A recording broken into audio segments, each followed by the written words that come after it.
Ryan had planned to leave right after dinner. Weddings weren't his thing anymore. Too many questions. Too many sympathetic glances from people who remembered. He'd been doing fine sitting quietly at the corner table until the bouquet toss started.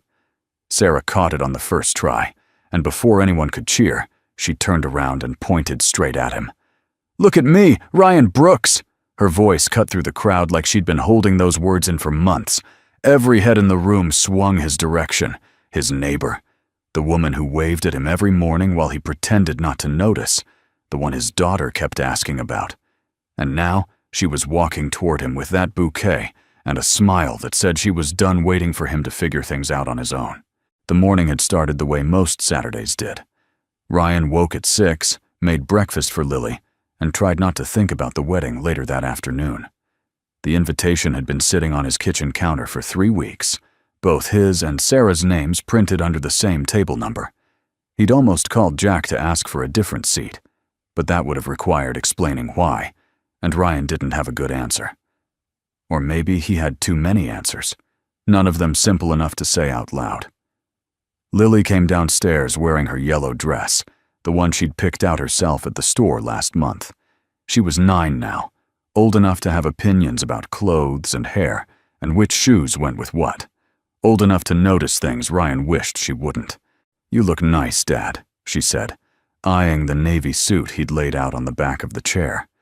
It was the same one he'd worn to her school's parent night last year, the same one he wore to every occasion that required looking put together. He owned exactly 2 suits. This was the better one. "Thanks, kiddo." He set a plate of scrambled eggs in front of her. "Eat up. Mrs. Fletcher's picking you up at noon." Lily stabbed at her eggs with her fork, but didn't eat. "Is Miss Sarah going to be there?" Ryan poured himself coffee, the sound of liquid hitting ceramic louder than it needed to be. "Probably. It's Jack and Beth's wedding. They know a lot of people." "Are you going to sit with her?" "We're at the same table." "Are you going to dance with her?" Ryan looked at his daughter, really looked at her. She had her mother's eyes, dark and searching, the kind that saw through excuses. "Why all the questions?" Lily shrugged, pushing eggs around her plate. "She asked me yesterday if you were going. I said yes." She smiled really big. Something tightened in Ryan's chest. He took a sip of coffee, too hot, and felt it burn all the way down. "That's nice. She makes you smile too," Lily said quietly, "when you think I'm not looking." Ryan didn't know what to say to that, so he didn't say anything. He finished his coffee standing at the sink, watching the house next door through the window. Sarah's porch light was on. It was always on early in the mornings when she went for her run. He'd learned her schedule without meaning to, the way you learn the rhythm of rain or the sound of birds at dawn. 6:15. Every day. Like clockwork. The light went off. A minute later, Sarah appeared on her front steps in running shorts and a gray hoodie, her hair pulled back in a ponytail. She stretched against the railing, one leg and then the other, and then she looked up. Straight at Ryan's kitchen window. She waved. Ryan lifted his hand halfway, an aborted gesture that felt as awkward as it looked, and then turned away before she could see his face. Behind him, Lily said nothing. But Ryan could feel her watching. By the time he pulled into the venue parking lot that afternoon, Ryan had already decided his exit strategy. Stay for the ceremony. Eat dinner. Congratulate Jack and Beth. Leave before the dancing started. Simple. Clean. No complications. The ceremony was fine. Beth cried. Jack cried. Ryan sat in the back row and thought about the last wedding he'd been to, 5 years ago, when his wife was still alive, and Lily was small enough to fall asleep on his shoulder during the reception. He'd carried her to the car that night, her head heavy against his chest, and Amanda had laughed at how he couldn't manage to buckle her in without waking her up. He blinked, and the memory scattered. The reception hall was decorated with white lights and pale blue flowers. Round tables filled the space, each one topped with candles that flickered in glass holders. Ryan found his seat at table 7, near the back, but not quite hidden. Sarah wasn't there yet. He sat down and studied the menu card like it was the most interesting thing he'd ever read. Ryan. Jack appeared at his elbow, grinning wide, his tie already loosened. You made it. Wouldn't miss it. Ryan stood to shake his hand. Congratulations, man. Beth looks beautiful. Doesn't she? Jack glanced across the room where Beth was talking to a group of bridesmaids, her dress catching the light. Listen, I'm glad you're here. I know these things aren't easy for you. Ryan felt the familiar weight of pity settle over the conversation. I'm good. Really? Good. That's good. Jack clapped him on the shoulder. Sarah should be here soon. She was helping Beth with something. You two will have plenty to talk about. Ryan smiled because that's what you did, and Jack moved on to greet other guests. The chair next to Ryan stayed empty through the salad course and the main course. He told himself he was relieved. Then the DJ announced the bouquet toss, and everything changed. Sarah walked in just as Beth was gathering the single women to the dance floor. She was wearing a dress the color of summer sky, simple and elegant. And when she saw Ryan sitting alone at their table, her whole face lit up. She mouthed, "Sorry, I'm late," and headed toward the dance floor with the other women, laughing at something one of the bridesmaids said. Ryan watched her go and felt something twist in his stomach that might have been dread or might have been hope. He couldn't tell the difference anymore. Beth turned her back to the crowd and tossed the bouquet high into the air. It arced over the reaching hands, tumbling through the light, and landed perfectly in Sarah's arms like it had been aimed. The room erupted in cheers and applause. Sarah looked down at the flowers, surprised, and then she did something Ryan didn't expect. She turned around and looked right at him. The room went quiet, or maybe that was just in Ryan's head.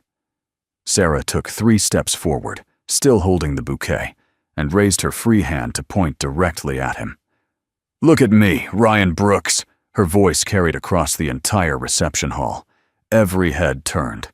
Every eye found him sitting frozen at table 7, his water glass halfway to his mouth. Sarah walked toward him, and Ryan couldn't move. His brain screamed at him to do something, say something, but his body refused to cooperate. She stopped 2 feet from his chair, close enough that he could see the freckles across her nose, the way her chest rose and fell with each breath. "I'm not asking you to marry me," she said, loud enough for the first few tables to hear, but quiet enough that it felt like a secret. "Not yet, anyway. But maybe we could start with coffee. Real coffee, not the kind you drink alone while pretending you don't see me waving." The room held its breath. Ryan's mouth was dry. His hands were shaking. Every person in that hall was watching him, waiting for an answer, and all he could think was that he wasn't ready for this. He wasn't ready for her to be real and present and asking him for something he didn't know how to give. "That's—" His voice came out rough. He cleared his throat. Let's talk later. Okay?" It wasn't a yes. It wasn't a no. It was the same thing he'd been doing for 8 months, putting distance between himself and the woman who'd moved in next door and made everything complicated just by existing. Sarah's smile didn't fade, but something in her eyes changed. She nodded once, slowly. "Okay. Later." She walked away, still carrying the bouquet, and the DJ started the music back up like nothing had happened. Conversations resumed. People went back to their drinks, but Ryan sat there feeling like he'd just failed some test he didn't know he was taking. And the worst part was that he didn't know if he'd failed Sarah or himself. He left 10 minutes later, before dessert, before dancing, before anyone could corner him with questions. He drove home in silence, gripping the steering wheel too hard, and tried not to think about the look on Sarah's face when he'd said later. The next week, Ryan became very good at being busy. He left for work 15 minutes earlier than usual. He came home 15 minutes later. He parked in the garage instead of the driveway so he wouldn't have to walk past Sarah's house. When Lily asked why they weren't having dinner on the patio anymore, he said something about the weather getting cold, even though it was still late summer and the evenings were warm. On Tuesday, he came home to find a small package on his doorstep. Inside was a container of homemade banana bread and a note in Sarah's handwriting. No pressure, just neighbors. The bread sat on his counter for 2 days before Ryan finally tried a piece. It was perfect. Sweet and dense, and exactly the kind of thing Amanda used to make on Sunday mornings. He ate 3 slices standing at the sink and hated himself a little bit more. Thursday evening, Lily caught him avoiding Sarah in real time. They were in the backyard, Lily on the swing set, Ryan pulling weeds from the garden bed that had gone wild since spring. Sarah's back door opened, and Ryan's whole body tensed. "Hi, Mr. Brooks. Hi, Lily," Sarah called over the fence. "Hi, Miss Sarah," Lily waved enthusiastically. "Dad made burgers. They're pretty good." "That sounds great." Sarah was watering her flowers, the hose making a soft pattering sound against leaves. "Ryan, do you have a second? I wanted to ask you about— Actually, I need to get these weeds finished before dark." Ryan didn't look up, didn't meet her eyes. "Maybe another time." Silence. Then, "Sure, another time." The water shut off. Sarah's door closed. Ryan kept pulling weeds, even though his hands were shaking. "Dad," Lily's voice was small. "Why are you being mean to Miss Sarah?" "I'm not being mean." "You didn't even look at her." Ryan sat back on his heels, dirt under his fingernails, and tried to find words that wouldn't sound like lies. "It's complicated, Lily. She likes you." "I know. Do you like her?" Ryan looked at his daughter, 9 years old and too smart for her own good, and felt something crack open in his chest. "Yeah, I do." "Then why won't you talk to her?" "Because I'm scared. Because the last time I loved someone, I lost her. Because if I let Sarah in and something happens, I don't think I'll survive it twice.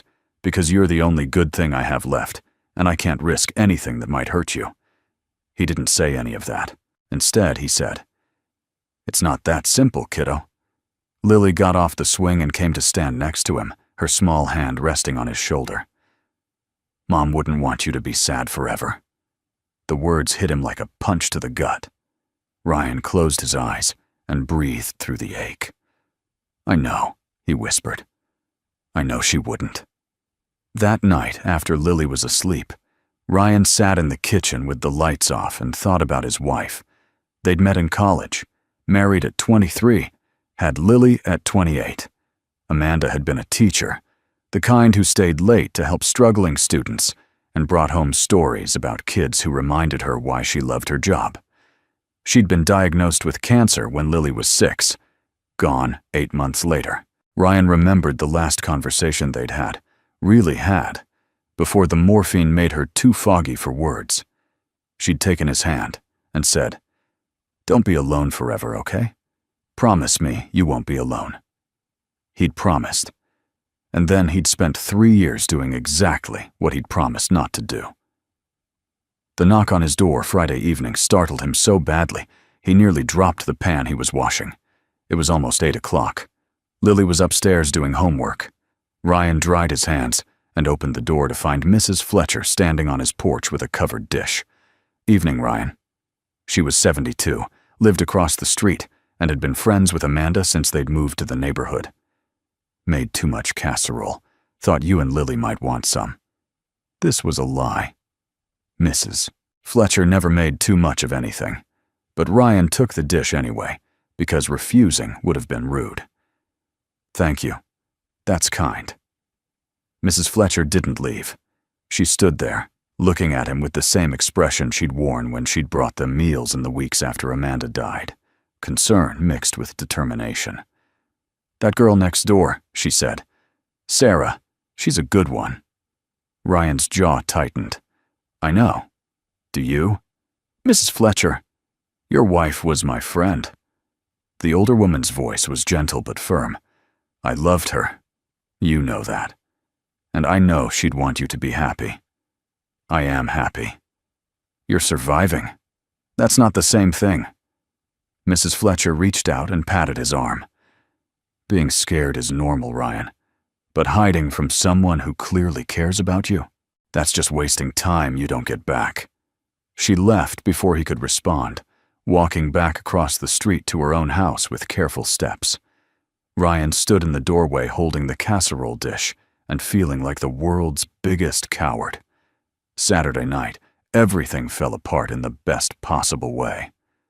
Lily woke up at 2 in the morning with a fever of 103 degrees. Ryan found her curled up in bed, shivering and crying, her forehead burning hot under his palm. He gave her children's ibuprofen and a cool washcloth and called the nurse hotline, who told him to monitor her through the night and bring her to the doctor if the fever didn't break by morning. By 3 a.m., Lily was worse. The fever hadn't budged. She was crying that everything hurt, that she was cold, that she wanted her mom. Ryan held her and felt his own panic rising like water in his throat. He'd dealt with fevers before, but something about this one felt different, felt wrong, and he didn't know what to do. He thought about calling Mrs. Fletcher. He thought about driving to the emergency room. He thought about 100 different things. And then his feet were carrying him downstairs, out the front door, across the yard to Sarah's house. He was knocking on her door before his brain caught up with his body. The porch light came on. The door opened. Sarah stood there in pajama pants and an oversized t-shirt, her hair messy from sleep, her eyes wide with concern. "Ryan, what's wrong?" "I'm sorry. I didn't know who else." His voice broke. "Lily's sick.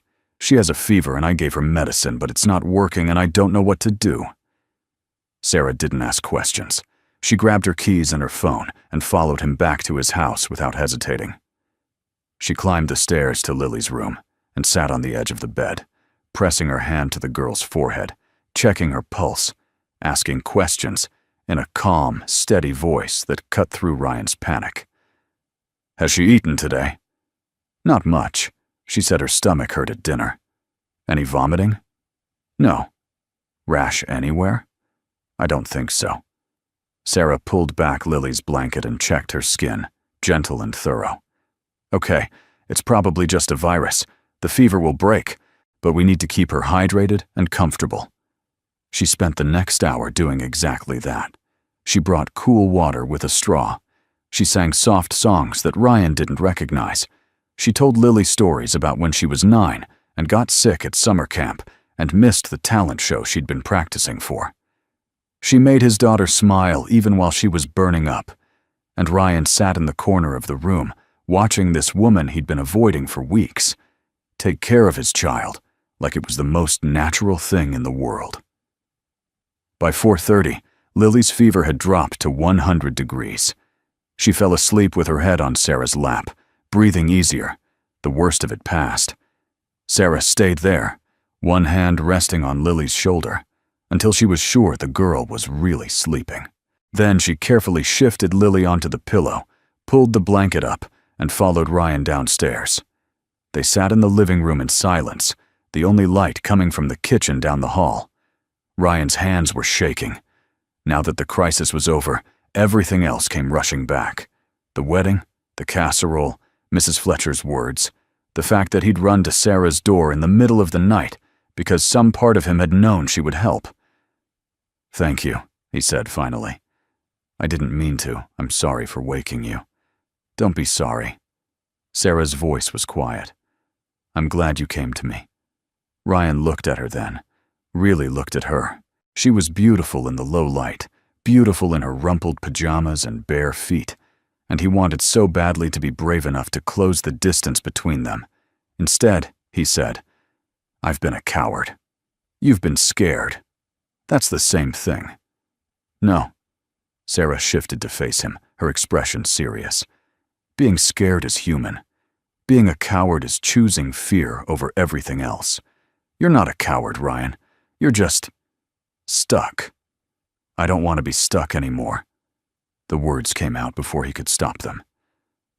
"But I don't know how to be anything else." Sarah was quiet for a long moment. Then she said, "When my marriage ended, I thought I'd never trust anyone again. I thought I was broken in some fundamental way. It took me a long time to realize I wasn't broken. I was just hurt, and hurt people can heal if they let themselves. What if I let someone in and I lose them?" Ryan's voice cracked. What if Lily gets attached and then you'll hurt. You'll both hurt. That's the risk. Sarah leaned forward, her elbows on her knees.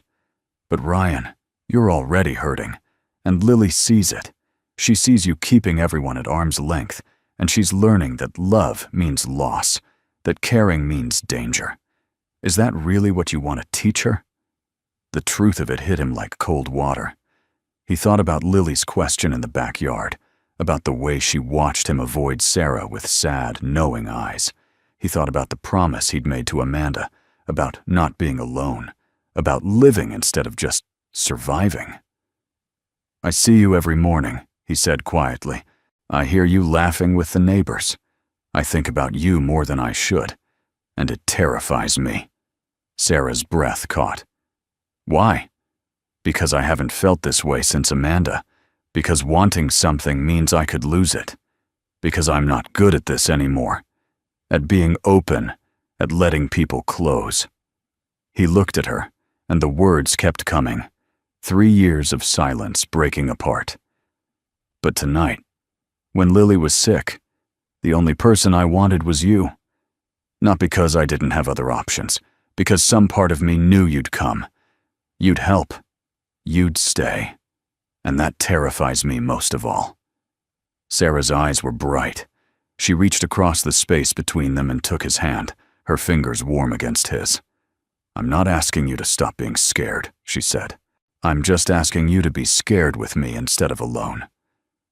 Ryan looked down at their joined hands and felt something shift in his chest, something that had been locked tight for 3 years starting to open. I don't know if I can be what you deserve. I don't need you to be anything except honest about what you feel, about what you want, about what scares you. Sarah squeezed his hand. I'm right here, Ryan. I'm real. I'm not going anywhere unless you tell me to. So what do you want? The question hung in the air between them, heavy with possibility. Ryan thought about Amanda, about the promise he'd made. He thought about Lily upstairs, feverish and vulnerable, and trusting him to make the right choice. He thought about 3 years of empty mornings and careful distance, and the weight of fear that had kept him safe, but also kept him alone. I want to try, he said finally. The words felt like jumping off a cliff. I want to be brave enough to try. Sarah smiled, and it was like sunrise, slow and warm and inevitable. That's enough. That's more than enough. They sat there in the quiet house, hands linked, neither of them moving. Outside, the sky was beginning to lighten, the first hint of dawn touching the edges of the world. Ryan felt exhausted and raw, and more awake than he'd been in years. I should go, Sarah said eventually. Let you sleep. But call me when Lily wakes up. I want to make sure she's okay. I will. She stood, and Ryan stood with her. They walked to the door together, and before she left, Sarah turned and looked at him with something tender in her eyes. Thank you for letting me help tonight. Thank you for staying. She left, and Ryan watched her walk across the dark yards to her own house, watched her light come on, watched the shape of her moving behind the curtains. He closed the door and went back upstairs to check on Lily. And for the first time in 3 years, he felt like maybe he could breathe again. Lily woke at 7 with her fever gone and her appetite back. Ryan made her toast and juice and let her stay in bed watching cartoons while he tried to process everything that had happened in the last 5 hours. When his phone buzzed with a text from Sarah, "How is she?" he answered immediately. "Fever's gone. She's asking for pancakes." "That's a good sign. Can I bring anything?" Ryan stared at the message for a long moment. Then he typed, "Come for breakfast, if you want." The response was instant. "I'll be there in 10. She arrived in 9 minutes with a bag of fresh blueberries and a smile that made Ryan's chest feel tight. Lily squealed when she saw her, and Sarah climbed into bed with the girl like they'd been doing this forever, telling her silly jokes while Ryan made pancakes in the kitchen below. He could hear their laughter floating down the stairs, bright and easy, and something in him settled. This was what healing looked like. Not dramatic, Not perfect. Just two people and a child, sharing breakfast on a Sunday morning, taking small steps toward something that might be called family. When he brought the pancakes upstairs, Sarah was teaching Lily how to braid her hair. They made room for him on the bed, and the three of them ate together while cartoons played in the background. It was ordinary and comfortable and terrifying in the best way. "Miss Sarah," Lily said around a mouthful of pancake, "can you teach me how to make those cookies you brought last month?" "Of course, whenever you want. Can we do it today?" Sarah glanced at Ryan, questioning. He nodded. "Today works," Sarah said. Lily grinned, syrup on her chin. "Dad, can Sarah come to my school play next week?" Ryan's heart stopped. The school play, the thing Lily had been practicing for since August, the event Ryan had circled on the calendar, the ordinary milestone that suddenly felt significant in a way he couldn't name. He looked at Sarah, and she was looking back at him with hope and patience, and all the quiet courage he wished he had. "If she wants to," he said. "I want to," Sarah said immediately. "Then yes, she can come." Lily went back to her pancakes like she'd just negotiated world peace, and Ryan sat there, feeling like he'd crossed some invisible line he couldn't uncross. Sarah's foot brushed against his under the blanket, a small touch that felt like a promise. They spent the day together, the three of them. Sarah and Lily made cookies, while Ryan pretended to read the paper in the living room and actually just listened to them laughing in the kitchen. They watched a movie in the afternoon, Lily curled between them on the couch, and when the girl fell asleep halfway through, Sarah didn't leave. She stayed, her hand resting light on Ryan's knee, and they finished the movie in comfortable silence. When Sarah finally went home that evening, Ryan stood on his porch and watched her go.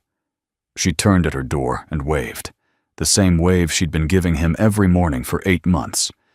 This time, Ryan waved back. 3 weeks later, Ryan found himself standing in his kitchen on a Saturday morning, watching the clock tick toward 6:15. The sky outside was still dark, the neighborhood quiet. He'd been awake for 20 minutes already, heart beating faster than it should, hands unsteady as he reached for the coffee maker. He made 3 cups, one for himself, one for Sarah, who would be there in 15 minutes like she had been every Saturday since that night Lily got sick, and one extra, because old habits died hard, and some rituals were too important to abandon completely. The 3rd cup sat on the counter, steam rising into the cool morning air. It was his way of remembering without being trapped by memory, of honoring the past without letting it hold him hostage. Amanda would have understood. Amanda would have liked Sarah. The thought didn't hurt as much as it used to. At 6:15 exactly, Ryan heard Sarah's morning run end at her front door. He heard her climb her porch steps, heard her pause. Then, instead of going inside, her footsteps came across the yard. A knock on his door, soft and familiar. He opened it to find her in her running clothes, ponytail messy, cheeks flushed from exercise. "Morning," she said. "Morning. Coffee's ready." She came inside like she belonged there, towing off her shoes by the door, heading straight for the kitchen. She saw the 3 cups and paused. "One for you, one for me," Ryan said quietly. "And one for her. I'm not ready to stop yet." Sarah turned to look at him, and her eyes were gentle. "You don't have to stop. Some things you keep." She picked up one of the full cups and carried it to the table. Ryan picked up the other. They sat across from each other in the early morning light, and the 3rd cup stayed on the counter, a bridge between past and present, between grief and hope. "Lily's play is on Thursday," Sarah said. "I know. She's been practicing her lines on repeat.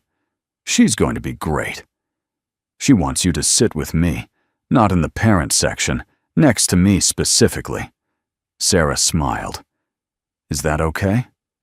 Ryan thought about it, about what it would look like to the other parents, about the questions it would raise, about the fact that he didn't care anymore. "Yeah, it's okay. Good." They drank their coffee in comfortable silence, the kind that didn't need filling. Outside, the sky began to lighten, pink and gold creeping across the horizon. Birds started their morning songs. The world woke up slowly, and Ryan sat there across from Sarah Walker, his neighbor, his friend, maybe something more, and felt something he hadn't felt in years. He felt ready. Not ready for everything. Not ready to make promises he couldn't keep or declarations he didn't know how to mean. But ready for this. For coffee on Saturday mornings. For sitting together at school plays. For small steps that didn't require leaping. For building something steady and real with a woman who'd waited patiently for him to find his way back to himself. "Thank you," he said. Sarah looked up from her coffee. "For what?" "For not giving up on me, even when I was giving up on myself. Ryan." She reached across the table and took his hand. "I saw you. From the beginning, I saw you. And what I saw was worth waiting for." His throat tightened. He squeezed her hand and didn't let go. Upstairs, Lily's alarm went off. They heard her fumbling to turn it off, heard her feet hit the floor. A minute later, she appeared in the kitchen doorway in her pajamas, hair sticking up in every direction. "Miss Sarah!" She ran over and hugged Sarah around the neck. "You're here early. Your dad made coffee. I couldn't resist." Lily climbed into the chair next to Sarah and looked between the two adults with a smile that was far too knowing for a 9-year-old. "Are you guys going to be gross and hold hands now?" "Lily," Ryan said, embarrassed. "What?" Mom would think it was funny. The words should have hurt, but they didn't. Lily spoke about her mother easily now, like Amanda was still part of their daily lives, even if she wasn't physically there. It was healing. That ease. It was permission. She would. Ryan agreed quietly. She'd probably make a joke about it. She'd say something like, "Finally, Ryan's getting his act together." Lily did a terrible impression of Amanda's voice, and both adults laughed. Sarah made pancakes, while Ryan helped Lily with her weekend homework at the table. The kitchen filled with the smell of butter and maple syrup, and sunlight spilled through the windows, warm and gold. It was ordinary. It was perfect. It was everything Ryan had been too scared to let himself want. After breakfast, Sarah helped Lily practice her lines for the school play. Ryan sat on the couch pretending to read, but actually watching the two of them. The way Sarah was patient with Lily's mistakes. The way Lily lit up when she got something right. The way they fit together like pieces he hadn't known were missing. When Sarah left mid-morning to run errands, Lily flopped down next to Ryan on the couch. "I like her, Dad." "I know you do. I think Mom would like her too." Ryan pulled his daughter close, pressed a kiss to the top of her head. "I think you're right. So, are you guys, like, dating now?" "I don't know what we are. We're figuring it out." "That's okay. Figuring out is good." Lily tilted her head to look up at him. "Are you happy?" The question caught him off guard. Ryan thought about it, really thought about it. 3 years ago, he would have said happiness was impossible, that the best he could hope for was to get through each day without falling apart. But now, sitting here with his daughter in the house that had felt empty for so long, watching the sunlight move across the walls, thinking about Sarah and coffee and small moments that added up to something larger. "Yeah," he said. "I think I am." Lily smiled and snuggled closer. "Good. You deserve to be happy." Thursday evening arrived faster than Ryan expected. He and Sarah drove to Lily's school together, parked in the crowded lot, walked into the auditorium side by side. Other parents noticed. A few raised eyebrows, a few knowing smiles. Ryan didn't care. He'd spent 3 years caring what people thought, trying to be the perfect grieving widower who had it all together. He was tired of performing. They found seats in the 3rd row. Sarah sat close enough that their shoulders touched. When Lily came on stage in her costume, a princess in a play she'd written herself with her classmates, Ryan's chest filled with pride so fierce it hurt. Lily delivered her lines perfectly. She was confident and bright, and so much like Amanda in that moment that Ryan had to blink back tears. When she finished her scene, she looked out into the audience, found Ryan and Sarah, and smiled. After the play, Lily ran to them with her costume still on, and Sarah scooped her up in a hug while other parents watched. "You were amazing," Sarah said. "Did you see the part where we saw everything?" Ryan hugged his daughter, held her tight. "You were perfect." They took her out for ice cream afterward. The three of them crowded into a booth at the local parlor. Lily talked non-stop about the play, about her friends, about what they were doing in school next week. Sarah asked questions and laughed in all the right places, and Ryan sat there feeling like maybe this was what family looked like now. Different from before. Smaller, but whole in its own way. When they got home, Lily was asleep in the back seat. Ryan carried her inside and up to bed, while Sarah waited on the porch. He tucked Lily in, smoothed her hair back from her forehead, and whispered, "I love you, kiddo." She mumbled something incoherent and rolled over, already dreaming. Ryan went back downstairs to find Sarah sitting on the porch swing, looking up at the stars. He sat next to her, and the swing rocked gently under their combined weight. "That was a good night," Sarah said. "It was. Lily's special. You've done an amazing job with her.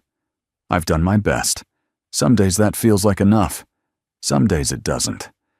Sarah turned to look at him, her face soft in the porch light. "Ryan, can I ask you something?"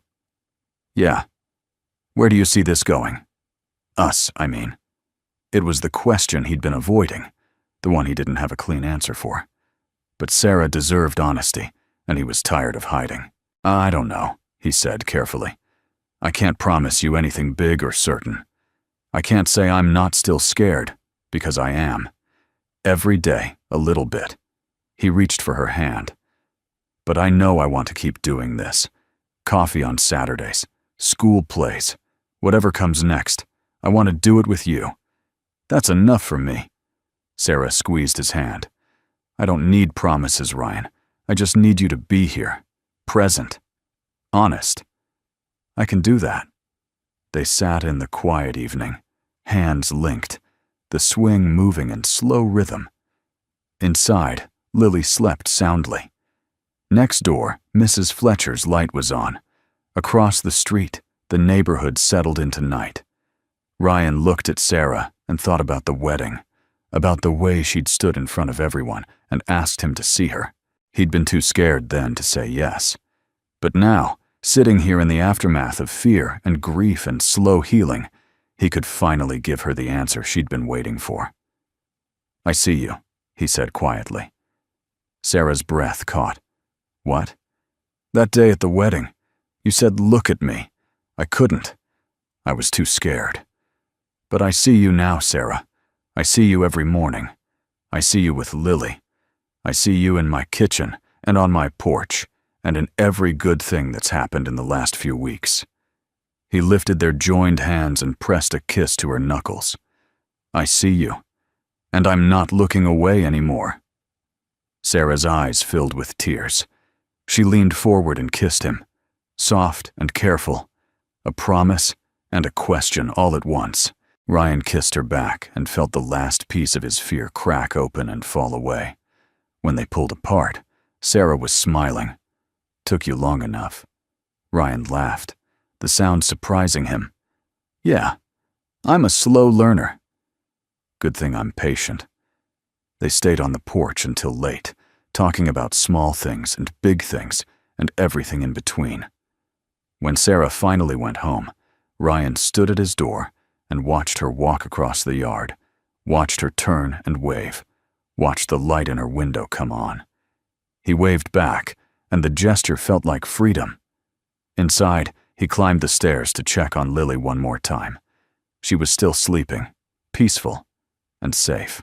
He stood in her doorway for a long moment, thinking about all the ways love could hurt and heal, about the promises he'd made to Amanda, and the ones he was making now to himself and to the woman next door. He thought about 3 years of mornings, of rituals and grief, and the slow work of putting himself back together. And he thought about what came next. More mornings, more coffee, more small moments that would add up to a life worth living. Ryan went to his own room and lay down in the dark.